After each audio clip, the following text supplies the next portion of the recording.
Titan posted its Q2 FY21 numbers and they are largely in line with the Ebitda expectations. Talking about the revenue, revenue and profits, both of them are in line with exactly what Ebitda poll was. While talking about the margins of the company, they are below the Ebitda expectations. Quickly taking out through the numbers, revenue has seen a decline of around 2.6% and has come in at 4,318 crores, while the profits of the company have declined by 37.8% and are at 199 crores. Talking about the margins of the company, they have seen a sharp decline and they are contracted by 480 basis points and they've come in at 6.8% versus 11.6% on a year-on-year basis, while Ebitda expectation was around 8.6%. So surely we are seeing a very sharp contraction in the margins of the company.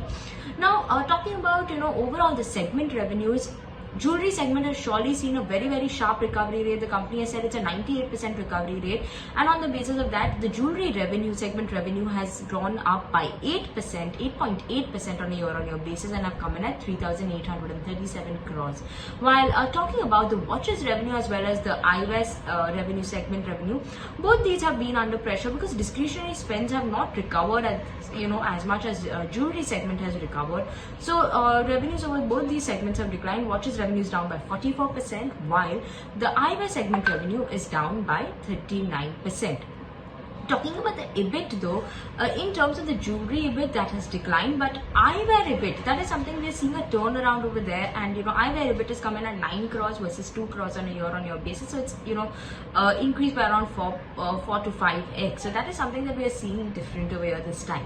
Now talking about what is actually impacting the numbers, so revenue decline, despite being such a tough, challenging quarter, is declined by only 2.6%, and the saving grace for the revenues and Titan has been the recovery in the jewelry segment, especially where we're seeing jewelry sales of plain gold jewelry as well as gold coins that has witnessed a good sale and good growth, and people are willing to spend over there is what the company has also indicated.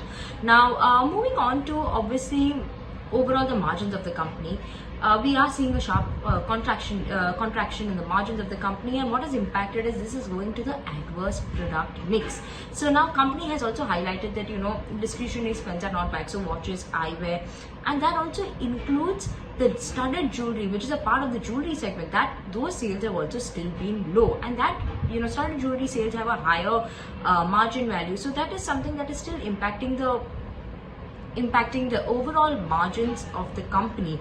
So all in all, recovery has been good for the jewelry segment. Watches and eyewear segment is also surely recovering back, and eyewear segment recovery has been 61% in Q2, while watches recovery has been 55%. Now what are the trends that the company is actually indicating that they have witnessed? Are walk-ins in footfalls in their stores are surely improving.